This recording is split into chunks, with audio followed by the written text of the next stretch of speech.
तो कल अवसादी शैल, परिवहन, पहले अपक्षय अपरदन, फिर परिवहन, फिर निक्षेपण, फिर संघनन, 3-4 प्रोसेस से होकर के आपके अवसादी चट्टाने का निर्माण होता है। अवसादी चट्टानों के उदाहरण किस तरीके से वो बनते हैं उसके हिसाब से आप लगा सकते हो। ये कुछ मैंने अवसादी चट्टानों की इमेज भी दिखाई थी। अब आज करना है हमने रूपांतरित चट्टाने।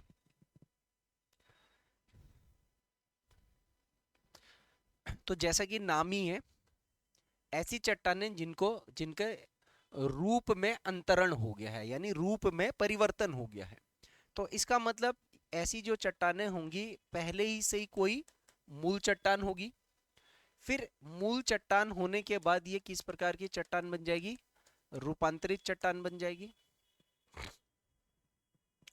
अब यहां पर सवाल यह आता है कि मूल चट्टान अपने आप दूसरी चट्टान में कैसे बदल जाएगी। एक जगह पे मैं बोल दूं कि आज आप ग्रेनाइट की चट्टान देख रहे हो, लेकिन कई लाखों साल के बाद वो ग्रेनाइट की चट्टान अपना रूपांतरण करके नीस की चट्टान में बदल जाएगी। तो ऐसी क्या चीज है। मूल रूप से दो चीजें ध्यान देना यहां पर।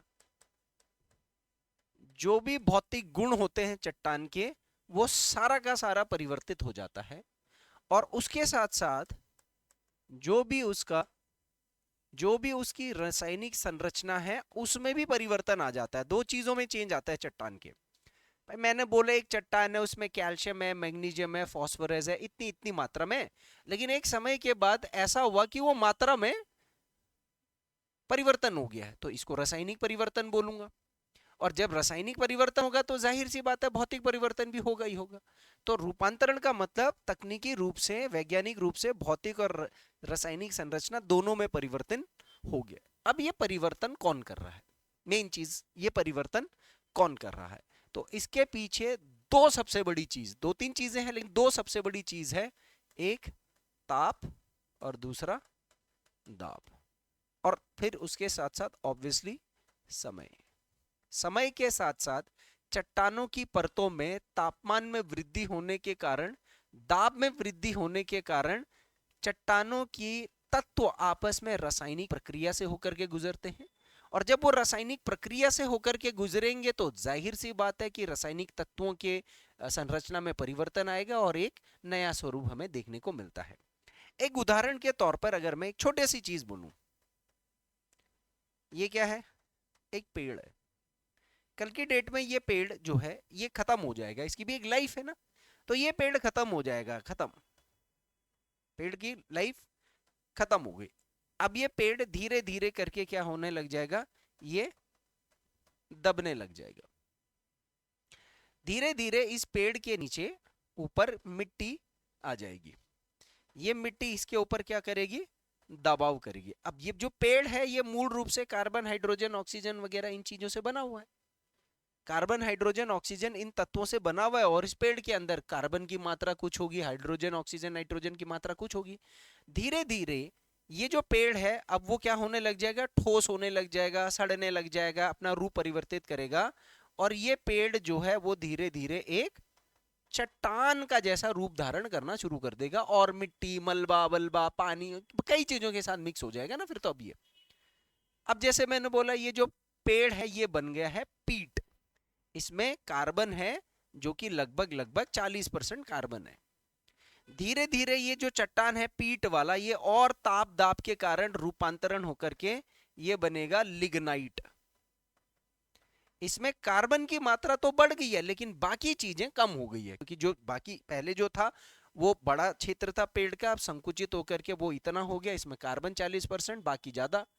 अब और कम हो गया, कार्बन थोड़ा और बढ़ गया, कार्बन का रेशियो बढ़ गया, तो बाकी चीजें गायब हो गई वहां से। ऐसे करते करते फिर क्या बना, ये बिटुमिनस, यानी कि कोयला। एक पेड़ समय कालांतर के चलते ताप दाब रासायनिक भौतिक प्रक्रिया से गुजरते हुए परिवर्तित होकर के बिटुमिनस कोयला, जो कि कठोर पत्थर होता है, उसमें बदल गया। तो दसों पेड़ इकट्ठे होकर के एक बोरी कोयला बने होंगे, संकुचित होकर के। 10 पेड़ इकट्ठा होकर के सोचो एक बोरी कोयला बने होंगे। ये जो प्रक्रिया है ये रूपांतरण की प्रक्रिया है। तो अगर मैंने बोला कि ये जो बिटुमिनस कोयला है क्या है ये? कोयला है। ये किससे बना? लिग्नाइट से बना है। या मैं बोलूंगा लिग्नाइट किससे बना? पीट से बना। या मैं बोलूंगा ये कोयला पत्थर जो है ये किससे बना? जीव जंतुओं से बना, जीवाश्म से बना है। तो ऐसे और चट्टानों में भी आपको देखने को मिलेगा। एक एग्जांपल जैसे देखते हैं, कहीं पर चूना बना, वो चूना संकुचित हुआ तो वो बना चूना पत्थर। इसके रासायनिक और इसके रासायनिक फॉर्मूले में कोई डिफरेंस नहीं है, इसलिए चूना चूना ही है। और चूना पत्थर ताप दाब के कारण संगमरमर में कठोर हो जाता है ना। चूना पत्थर तो सॉफ्ट होता है, लेकिन वो जब समय के साथ और टेम्परेचर प्रेशर का उसको प्रभाव पड़ता है तो वो संगमरमर में कन्वर्ट हो जाता है। तो ये जो संगमरमर पत्थर है, संगमरमर की खाने हैं, ये रूपांतरित चट्टान की खाने। तो चूना पत्थर लेकिन कैसा है? चूने से बना। और चूना क्या है? अवसाद। तो अवसाद से जो पत्थर बना वो अवसादी, और अवसादी चट्टान का भी रूपांतरण हुआ तो वो क्या हो गया? रूपांतरित। तो जो रूपांतरित चट्टान होगी ना वो ऑलरेडी कोई मूल चट्टान होगी। अब वो मूल चट्टान या तो आग्नेय हो सकती है, उसका रूपांतरण हो जाए, या वो अवसादी हो सकती है, उसका रूपांतरण हो जाए, या पहले ही से कोई रूपांतरित चट्टान है, वो भी समय के हिसाब से रूपांतरित, पुनः रूपांतरित हो जाएगी। यहां मेन है आपको ये याद रखना कि कौन से 2-3 शब्द हैं जिससे रूपांतरण होता है और किस प्रकार का चट्टान किस में रूपांतरित होता है। बस पेपर में ये पूछेगा। तो पुनः पुनः स्फटिकरण एवं पदार्थों के पुनः संगठन के कारण रूपों में परिवर्तित हो जाना, चट्टानों के रूपों में परिवर्तित हो जाना, जिसके लिए मूल रूप से 3 चीजें हैं: दाब, आयतन, तापमान। भाई आयतन में फर्क पड़ेगा ही पड़ेगा, ठीक है। दाब, आयतन, तापमान। यहां मैंने पीवीटी लिखा हुआ है क्योंकि इसका मतलब क्या हो गया? Pressure, volume, temperature. ये 3 चीजों हैं मेन चीज जो चट्टान की प्रभावित होगी। ऐसी चट्टानों की खनिज संरचना यानी कि मिनरल स्ट्रक्चर और बनावट में पूर्ण रूप से परिवर्तन होने के कारण शैलों का पूर्ण रूपांतरण हो जाएगा। ऐसी चट्टानों में ध्यान दीजिएगा कि कोई भी चट्टान में जीवाश्म नहीं पाया जाएगा। एक क्वेश्चन पूछा जाता है कि निम्न में से किन किन चट्टानों में जीवाश्म पाया जाता है, तो सिर्फ जीवाश्म एक ही प्रकार के चट्टान में पाया जाएगा, वो कौन सा है? अवसादी चट्टान, ठीक है। इसलिए ये काफी ज्यादा अत्यंत कठोर होती है। अब रूपांतरण की प्रक्रिया क्या होती है, पहले इसको लिख लो।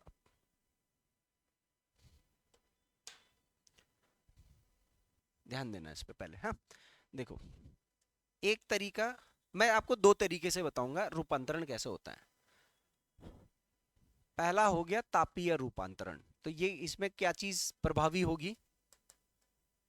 तापमान, टेम्परेचर।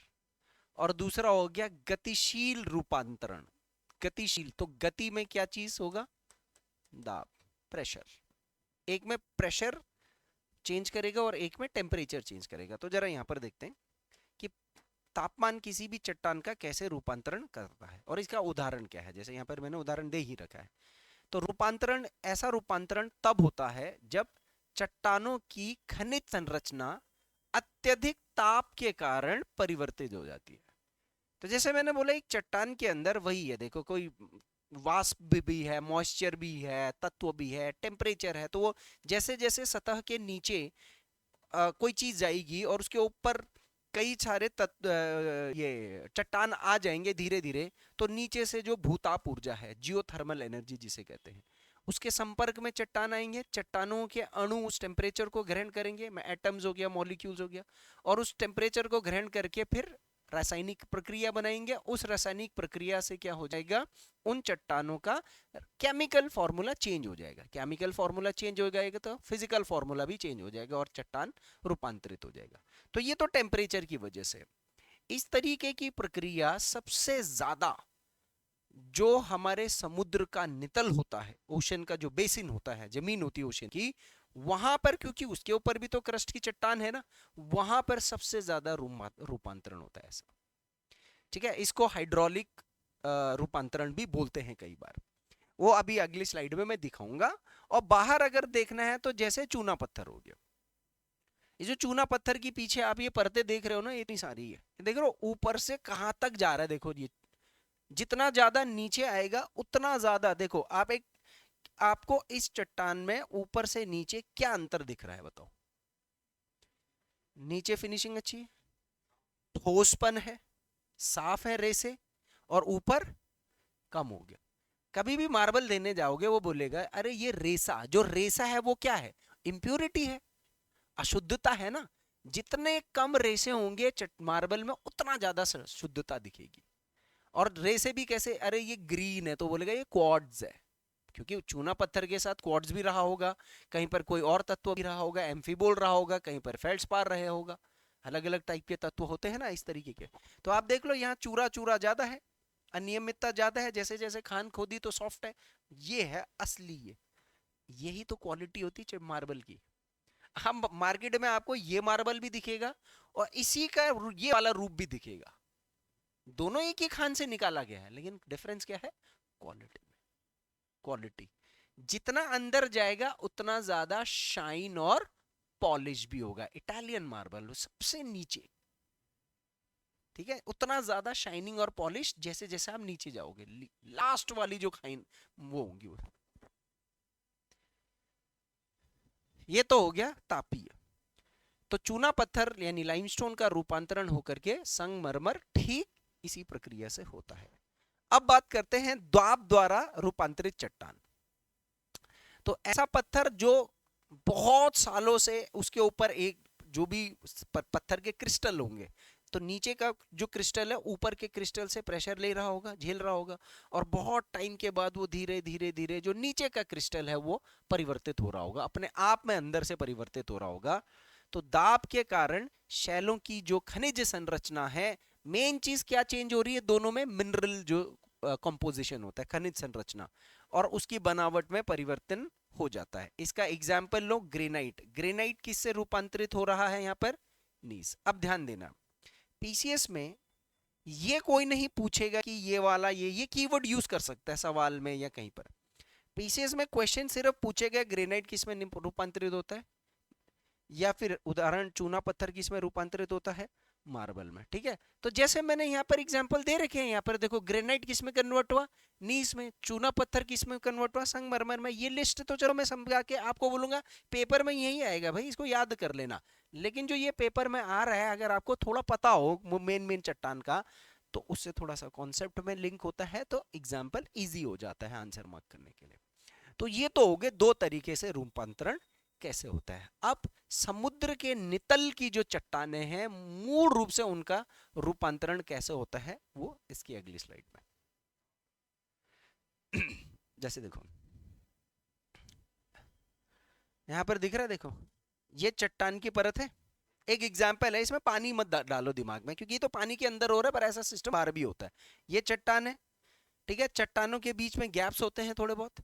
अब क्या होता है कि जो जो नीचे की ऊर्जा होती है, जैसे चट्टान, आप कोई जगह पे चट्टान बनती है ना, तो जैसे जैसे वो ठोसी होती रहेगी, सतह से चिपकती रहेगी, सतह से चिपकेगी तो सतह से एक भूताप ऊर्जा बाहर निकलती है, जिसको जियोथर्मल एनर्जी कहते हैं। वही मैग्मा, लावा बाहर, संवहनीय धारा, उससे जो गर्मी है वो चट्टान को ट्रांसफर करता जाता है, और धीरे धीरे करके ये जो ताप है, इस जगह पर कोई चट्टान है तो वो जो टेम्परेचर है, इसमें जो मैग्नीशियम है, एल्यूमिनियम है, सिलिका है, आयरन है, या फिर कैल्शियम है, कैल्शियम कार्बोनेट है, ये सब चीज़ों के साथ क्या कर रहा होता है? इसके मॉलिक्यूल्स को चार्ज कर देता है।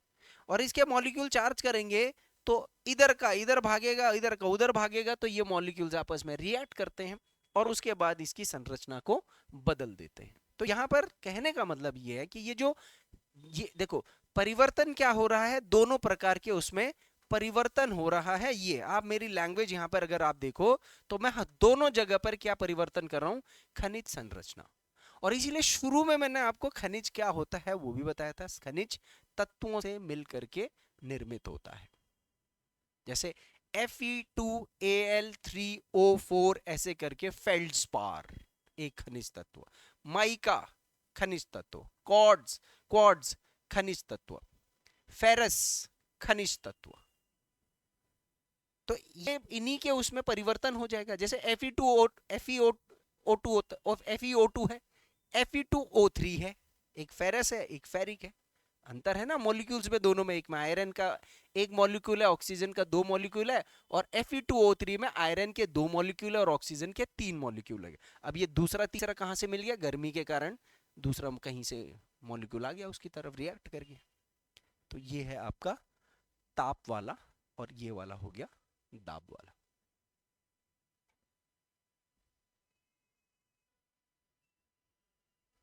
अब आ जाओ, देखो ये है इंपॉर्टेंट प्रोसेस, रूपांतरण या रूपांतरिकी का एक प्रक्रिया। देखो, ऊष्मा जो गहराई बढ़ने पर तापमान में वृद्धि होती है। ऊष्मा गहराई बढ़ने पर तापमान में वृद्धि होती है। इसका मतलब जैसे जैसे मैं समुद्र या सतह के अंदर जाता हूं, तो ये हमने पृथ्वी की आंतरिक संरचना में पढ़ा था कि नीचे नीचे जाते जाते टेम्परेचर बढ़ता है। अब जब टेम्परेचर बढ़ेगा तो टेम्परेचर अंदर की तरफ फोर्स नहीं लगाता है। टेम्परेचर कहाँ की तरफ फोर्स लगाएगा? बाहर की तरफ आएगा। कोई चीज गर्म करो तो बाहर की तरफ ही तो उसकी ऊर्जा आ रही है ना। तो टेम्परेचर तो जैसे यहाँ पर मैंने बोला कि यार ये समुद्र नितल है, तो मैंने बोला ये 4 डिग्री सेल्सियस है। यहाँ पर नीचे आते आते 10 degree Celsius, 20 degree Celsius, 30 degree Celsius, 40 degree Celsius ऐसे होता है। तो ये क्या करता है? ये एनर्जी को ऊपर की तरफ डालता है, एनर्जी ऐसे एनर्जी ट्रांसफर करता है। और जैसे जैसे जो जो चट्टान इस बीच में संपर्क में आएंगे, ये उस भूताप ऊर्जा को अवशोषित करेंगे। अब एनर्जी कहां तक ऊपर तक आ सकती है? ये चट्टानों की खनिज संसाधन से होता है। जैसे मैंने बोला, उत्तराखंड में हमने पढ़ा कि कुछ तप्त कुंड है। अब भाई तप्त कुंड में गर्म पानी क्यों आ रहा है? क्या वहां पर भगवान का कोई चमत्कार है? तो चलो ठीक है, जिनकी आस्था है उसके हिसाब से वही सही। लेकिन अगर जो साइंटिफिक तरीके से देख रहे हैं, तो वहां पर हम कह रहे हैं कि सल्फर की चट्टानें हैं, या खनिज, ऐसे खनिज हैं वहां की चट्टानों में जो भूताप को एब्जॉर्ब करते हुए ऊपर तक एनर्जी को ट्रांसफर कर दे रहे हैं। उसी के ठीक बगल में क्यों नहीं है? क्योंकि वहां नहीं है वैसा चट्टान। भाई हर जगह अलग अलग संरचना होती है चट्टान की, तो ये एनर्जी ऊपर आ रही है। तीसरी चीज, नितल में, जो समुद्र का नितल होता है, इसमें चट्टानों के बीच में क्रैक्स होते हैं, होंगे ही होंगे क्रैक्स। अब इस क्रैक में यहां से ऊपर से क्या चीज है? पानी दबाव बना रहा है। यहाँ पर यहां से ऊपर कौन दबाव बना रहा है? पानी। तो ये फोर्स से पानी अंदर घुसता है क्रैक्स में। जैसे ये पानी अंदर घुसेगा क्रैक में, और ऊपर की जो एनर्जी है, उस पानी को, वो जो अंदर की गर्माहट है, वो जल को जलवाष्प में परिवर्तित कर देता है। ये जलवाष्प फिर और फोर्स से बाहर निकलता है, और क्योंकि जल तो द्रवीय अवस्था में है, हर जगह ट्रेवल नहीं कर पाएगा। लेकिन जैसे ही वो जलवाष्प बनेगा, तो जो छोटे से छोटे क्रैक्स होंगे वहां भी वो घुस जाएगा। अब जब ये जलवाष्प, जो ये गर्मी की वजह से बना हुआ है, ये बीच बीच में से गुजरेगा, तो ये हो सकता है आयरन अगल बगल का अपने साथ मिक्स कर दे, हो सकता है कैल्शियम मिक्स कर दे। तो ये जलवाष्प क्या कर देता है? इन चट्टानों की खनिज संरचना को क्या कर देगा? परिवर्तित कर देगा। और यहां पर आपको रूपांतरित चट्टानें मिलनी शुरू हो जाएंगी। ये समझ में आया कैसे काम कर रहे हैं समुद्र के अंदर? तो गहराई बढ़ने पर तापमान में वृद्धि होती है। और एक और चीज होती है गहराई बढ़ने में, यहाँ दाब भी काम कर रहा होता है। दाब भी गहराई बढ़ने के साथ साथ, दाब में भी, ये मैंने ये ऐसे लिंक करना था शायद, मैंने नहीं है कि इसमें ऊष्मा भी काम कर रहा है, दाब भी काम कर रहा है। तो दाब का क्या कॉन्सेप्ट है? गहराई बढ़ने के साथ साथ दाब में वृद्धि होती है, गहराई बढ़ने के साथ साथ तापमान में वृद्धि होती है। अब ये जब दोनों एक साथ रिएक्ट करते हैं समुद्र नितल पर, तो इसको हाइड्रोथर्मल विलयन कहते हैं। या फिर मैं इसके लिए और थोड़ा सा, हाइड्रोथर्मल मेटामॉर्फोसिज्म, इसको ये कहता है मॉर्फोसिज्म।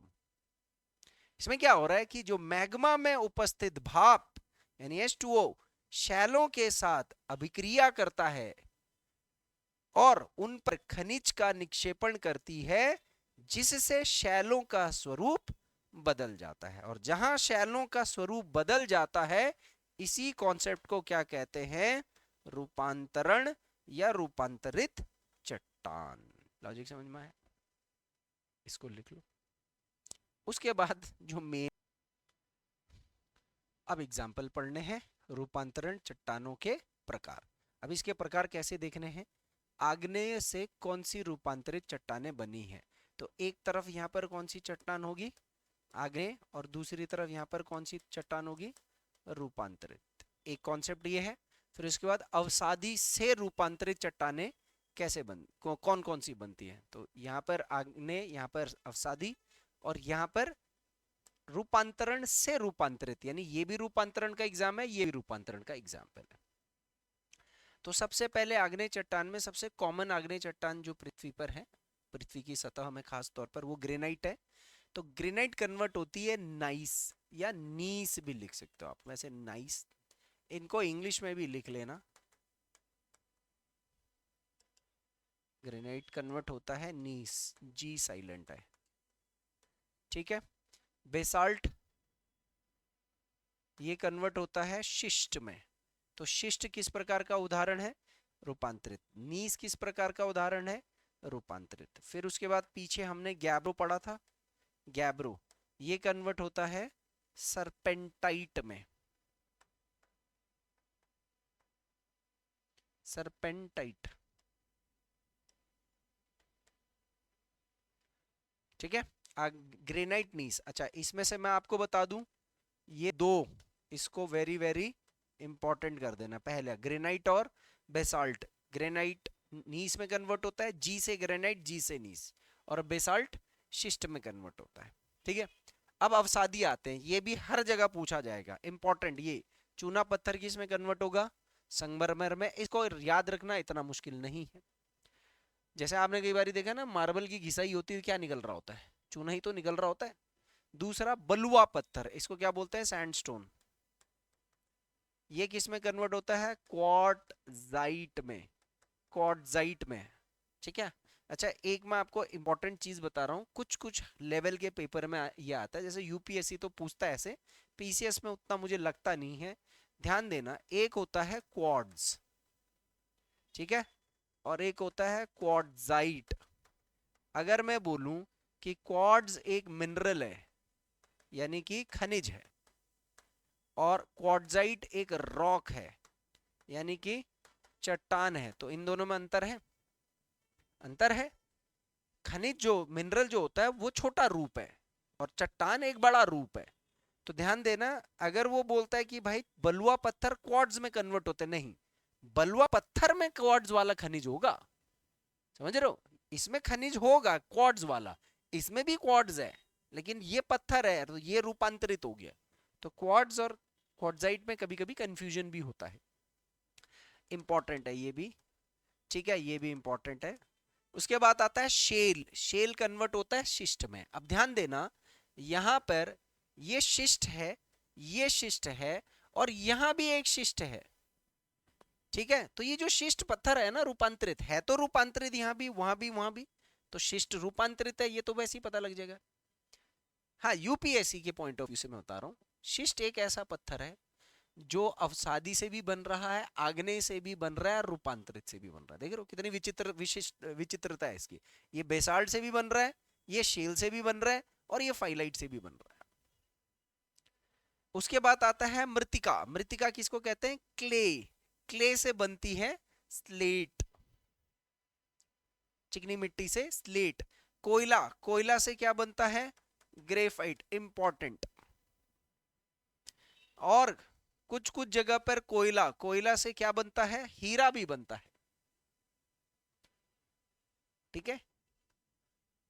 और एक कोयला का अलग से अगर मैं प्रकार बना दूं, तो बिटुमिनस कोयला, उससे बनता है एंथ्रासाइट कोयला। ये अभी आपको कंफ्यूजिंग लगेगा, ये आगे सारा क्लियर कर दूंगा मैं एकदम। पहले ये भी कोयला है, बिटुमिनस भी कोयला है, ये मैंने कॉमन बोल दिया बस। बट एक्चुअल में अगर मैं कॉन्सेप्ट बताऊं, पीट से बनता है लिग्नाइट, लिग्नाइट से बनता है बिटुमिनस, बिटुमिनस से बनता है एंथ्रासाइट, एंथ्रासाइट के बनता है ग्रेफाइट, ग्रेफाइट के बाद बनता है डायमंड।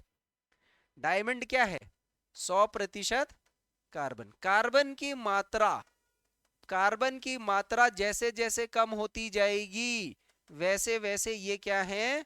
बनते जाएंगे सर। समझिए क्या क्या है ये? 30% है तो पीट, फिर लिग्नाइट, फिर बिटुमिनस, फिर एंथ्रासाइट, फिर ग्रेफाइट, फिर कुछ कोयला बनेगा उसमें से। ये अभी नहीं भी समझ में आएगा कोई दिक्कत नहीं है, इंडियन ज्योग्राफी में पूरा प्रोसेस आपको जब कोयला बनता कैसे जब मैं बताऊंगा तो ये तो अपने आप ही याद हो जाएगा, ये सब हो जाएगा।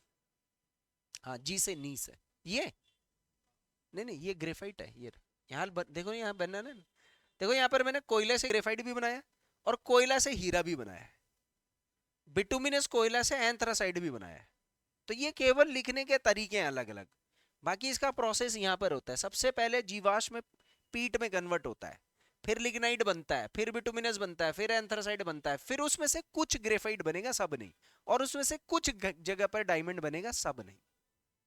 जिस जगह पर कोयले का पत्थर का 100% सारा हाइड्रोजन हट गया, ऑक्सीजन हट गया, आयरन हट गया, सिलिकॉन हट गया, मैग्नीशियम हट गया, एल्यूमिनियम हट गया, टाइटेनियम हट गया, निकल हट गया, सब कुछ जो उसमें से हट गया, सिर्फ कार्बन है। टेट्राहेड्रल बॉन्ड बनाता है ना कार्बन, वो कार्बन क्या है, हीरा तो है। ये 100% कार्बन कोयला में है तो हीरा है, ठीक है। और यहाँ पर स्लेट है, एक स्लेट, तो स्लेट जो है वो क्ले से बनता है। वैसे स्लेट किससे बनता है, क्ले से, तो क्ले से स्लेट बनेगा, स्लेट रूपांतरित है, पुनः रूपांतरित होकर के फाइलाइट, और ये फाइलाइट भी कुछ समय के बाद किस में कन्वर्ट हो जाएगा, शिस्ट में। तो चट्टान तो एक चक्रीय प्रक्रिया है, आज पृथ्वी पर जो चट्टान है वो भी एक साइक्लिक प्रोसेस से होकर के गुजर रहा है। इसलिए इसके बाद वाला टॉपिक हमारा चट्टान चक्र है, उसको मैं अब देखो चट्टान चक्र, यहां से क्वेश्चन बनेगा लॉजिकल, ठीक है। ये इंग्लिश का है रॉक साइकिल, क्योंकि हिंदी का कोई ढंग का डायग्राम मुझे मिला नहीं। पहले इसमें समझेंगे, अगर लगेगा तो मैं फिर उसको हाथ से बना दूंगा। सबसे पहले मैंने कौन सा चट्टान बनाया था, तो यहीं से स्टार्ट करते हैं, ठीक है। एक आग्नेय चट्टान है, ठीक है। एक आग्नेय चट्टान का क्या हो जाता है, अपक्षय हो गया। तो अपक्षय होगा या अपर्दन होगा, आप अपर्दन भी लिख लेना। तो अपर्दन होगा तो वो आग्नेय चट्टान क्या हो जाएगा, टूट फूट करके किस में कन्वर्ट हो जाएगा, अवसाद में कन्वर्ट हो जाएगा। और ये जो अवसाद है, ये अवसाद का क्या होगा, संघनन होगा, संघनन होगा, तो फिर वो किस में परिवर्तित होगा, अवसादी में। अब ध्यान देना यहाँ पर 2 स्टेप, एक आग्नेय चट्टान 2 प्रक्रिया से होकर के गुजरेगा। कितने प्रक्रिया से होकर के गुजरेगा, एक अपक्षय और दूसरा अपर्दन, उसमें ट्रांसपोर्टेशन, कॉम्पैक्शन, सीमेंटेशन वो भी सब है, ठीक है, कोई बात नहीं। तो अपर्दन, संघनन, अवसादी। तो आग्नेय से अवसादी कैसे बना, समझ में आ गया, वेरी गुड। अभी आग्नेय से रूपांतरित भी बनता है, तो पहले आग्नेय वाला स्टेप देख लेते हैं। अब देखो एक स्टेप ये हो गया, दूसरा स्टेप, अगर किसी जगह पर आग्नेय चट्टान है और उस पर अगर क्या पड़ रहा है, ताप और दाब, तो ताप और दाब हो रहा है, तो वो किस में कन्वर्ट हो जाएगा, वो किस में कन्वर्ट हो जाएगा, रूपांतरित में। ये लॉजिक सिंपल है, ये तो मैंने पीछे बताया ही है, रूपांतरित में, ठीक है। आग्नेय चट्टान अब किस में कन्वर्ट हो गया, दूसरा रूपांतरित में हो गया। चलो 2 चट्टान में बन गया ना। अब देखो अगर आग्नेय चट्टान है, अगर आग्नेय चट्टान पिघल करके, क्या होकर, पिघल कर पुनः लावा या मैग्मा के संपर्क में आ गया, तो वो मैग्मा बनेगा, मैग्मा बनेगा, और वो मैग्मा ठंडा होकर के वापस क्या बनेगा, आग्नेय चट्टान। तो एक आग्नेय चट्टान अवसादी भी बन रहा है, एक आग्नेय चट्टान मेटामॉर्फिक भी बन रहा है, एक आग्नेय चट्टान वापस आग्नेय भी बन रहा है। प्रक्रिया क्या है, आग्नेय से अवसाद बनने में क्या है, अपक्षय, संघनन या संघनन, आग्नेय से संघनन, आग्नेय से मेटामॉर्फिक, ताप दाब, पुनः क्रिस्टलीकरण, भी मैं इसको एक शब्द यूज होता है, पुनः क्रिस्टलीकरण। ताप दाब के बाद उसके क्रिस्टल दोबारा से इकट्ठे होकर के एक नया पत्थर बना देगा ना, तो ताप दाब के बाद इनका क्या हो जाएगा, पुनः क्रिस्टलीकरण, ठीक है। और भैया आग्नेय चट्टानी के उधर लावा आ गया, मैग्मा आ गया फट करके, तो वो चट्टान पिघल करके वापस लावा बन जाएगा, फिर ठंडा होकर के। तो यहां पर मुझे क्या चाहिए, वापस लावा मैग्मा में परिवर्तित होना। ये कॉन्सेप्ट यहां छोड़ देते हैं। अब अवसादी चट्टान पे आ जाते हैं। क्या अवसादी चट्टान भी चट्टान चक्र का इस नियम को फॉलो करता है कि एक चट्टान किसी भी प्रकार के चट्टान में बदल सकता है, तीन में से? तो अगर आप देखो, एक अवसादी चट्टान है, अगर उस अवसादी चट्टान पर मैं ताप और दाब के बाद पुनः क्रिस्टलीकरण कर दूं तो क्या बनेगा? बन गया रूपांतरित। अगर उस अवसादी चट्टानों का टूट फूट हो रहा है अपनी जगह पर, और टूट फूट होकर के वो अवसाद बन रहे हैं और वापस संगनित हो रहा है, तो फिर से क्या बन गया? अवसादी चट्टान हो गया। हो गया कि नहीं हो गया? अब यहां पर अवसादी चट्टानों का मैग्मा के साथ संपर्क नहीं रहा। अगर ये अवसादी चट्टान किसके संपर्क में आ गया है? लावा या मैग्मा की। यहां पर अगर ज्वालामुखी फट गया हो तो वो क्या हो जाएगा? Lava magma. लावा मैग्मा में कन्वर्ट होकर के वो क्या बन जाएगा? आग्नेय चट्टान बन जाएगा। सर ये चीज इसमें मिसिंग है। ठीक है, दूसरा, पहला, दूसरा, और ये हो गया आपका तीन चट्टान। रूपांतरित का देख लो। अगर रूपांतरित चट्टान किसमें क्या बन गया? लावा और मैग्मा के संपर्क में आ गया तो वो क्या बन जाएगा? आग्नेय चट्टान बन जाएगा। अगर रूपांतरित चट्टान है, क्या है? रूपांतरित चट्टान है, वो दाब और ताप करके पुनः क्रिस्टलीकरण हो जाता है, तो दाब और ताप यहां पर चाहिए। जैसे अभी मैंने स्लेट बनाया था, तो स्लेट फाइलाइट में कन्वर्ट हुआ, या फाइलाइट वापस शिस्ट में कन्वर्ट हो गया। और भैया अगर रूपांतरित चट्टान टूट फूट हो रही है तो वो किस में कन्वर्ट हो जाएगा? तो तीसरा कॉन्सेप्ट ये भी बन गया। इसका इसका उदाहरण भी आप देख लीजिए। इसको कहते हैं चट्टान चक्र। ठीक है, और एक शब्द याद रखना, पेट्रोलॉजी। पेट्रोलॉजी सुना है? किसे कहते हैं? चट्टानों के अध्ययन को। अब मैं आपको एक बड़ी इंटरेस्टिंग चीज बताऊंगा आगे। पहले आप, अब इसको कैसे लिखोगे? डायग्राम बनाऊं दोबारा से अलग से? बना लोगे पक्का?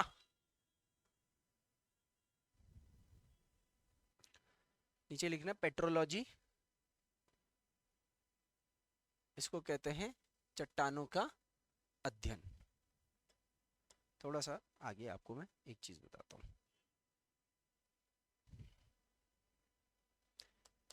इंग्लिश में जो ये पेट्रो शब्द है, ठीक है, petro plus ology, logy, petro plus logy, इससे क्या बनाइए? पेट्रोलॉजी। पेट्रोलॉजी यानी कि चट्टान विज्ञान या फिर चट्टानों का अध्ययन, जैसे बायोलॉजी, सोशियोलॉजी, तो मतलब अध्ययन। तो अब आप यहाँ पर एक शब्द पे ध्यान दो। ये जो शब्द है पेट्रो, इसका मतलब अंग्रेजी में होता है लॉक, रॉक्स। तो ये एक लैटिन शब्द है जिसका मतलब होता है चट्टान। ठीक है, अब ये शब्द आपको जहां कर भी दिखेगा उसका संबंध चट्टान से होगा। ठीक है, एक शब्द देते हैं जैसे पेट्रो, पेट्रोल। ठीक है, ये शब्द किससे बना हुआ है? Petro plus all. तो पेट्रो, पेट्रो का मतलब प्लस ऑल, तो पेट्रो का मतलब क्या हो गया? चट्टान। ऑल का मतलब ऑयल, तेल। तो चट्टानों से जो तेल निकला, और आपको पता है कि पेट्रोल चट्टानों से ही बनता है, अवसादी चट्टानों के बीच में। जब इसका प्रोसेस आपको पता लगेगा तो आपको लगेगा कि ये चट्टानों के बीच में जो पानी के साथ हाइड्रोकार्बन्स मिक्स हो जाता है, तो वो किस में कन्वर्ट हो जाता है?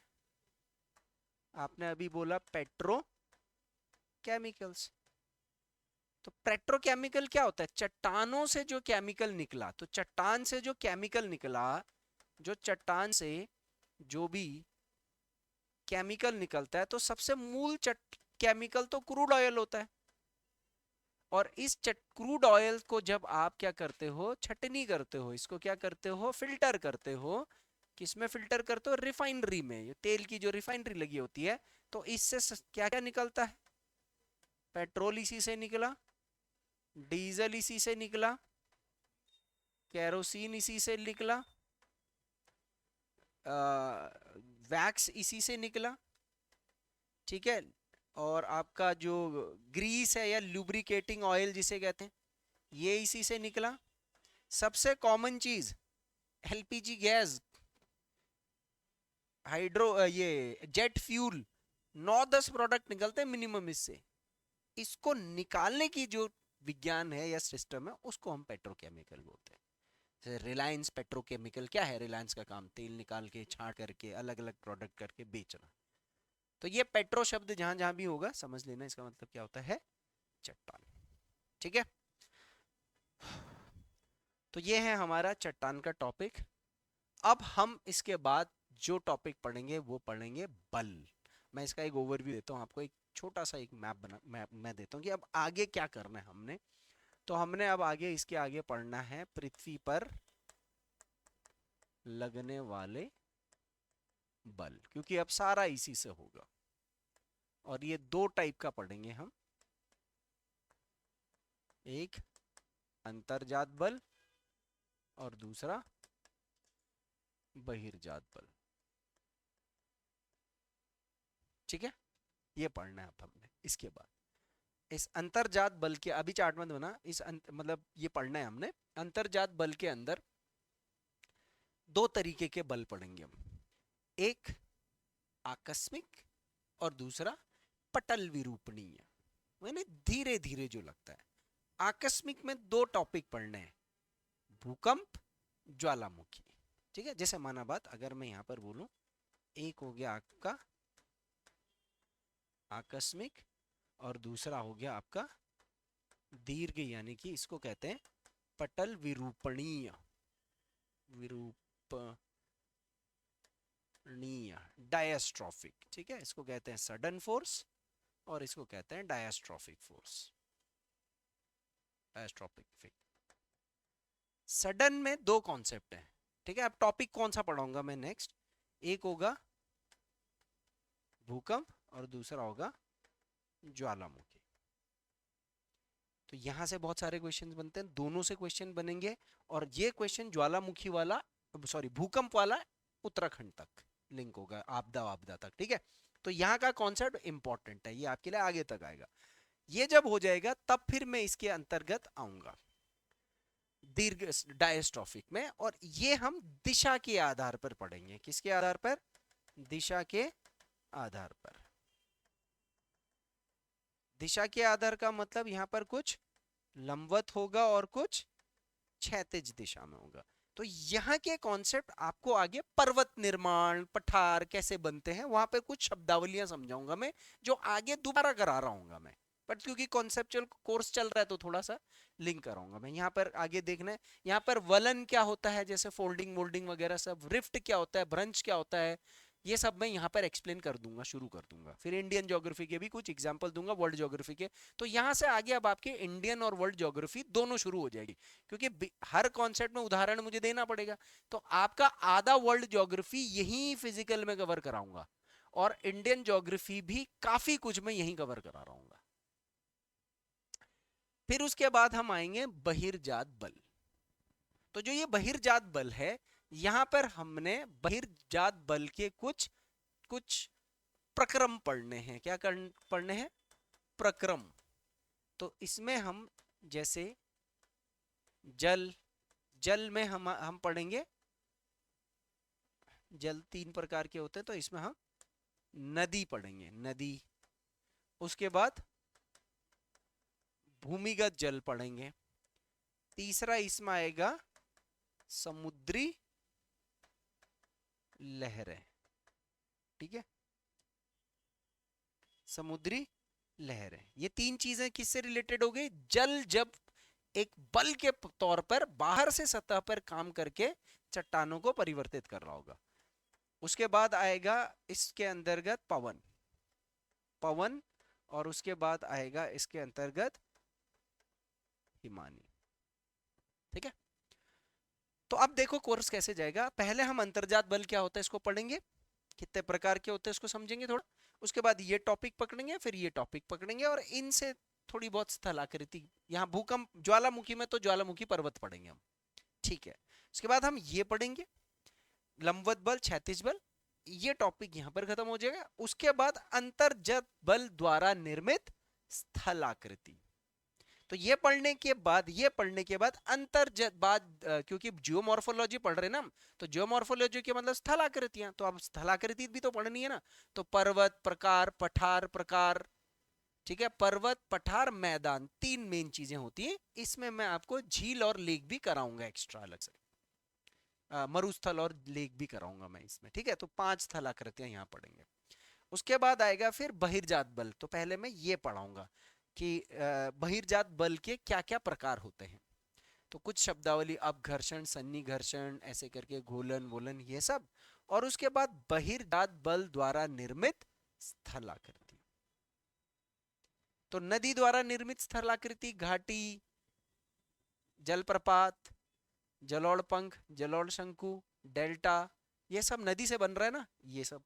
भूमिगत जल से कार्स्ट स्थलाकृति, समुद्र की लहरों से जो खाड़ी, खाड़ी हो गया, बीच हो गया, ये सब। तो यहां जब हम स्थलाकृति पढ़ेंगे तो यहां पर हम 2 प्रकार की स्थलाकृतियां पढ़ेंगे।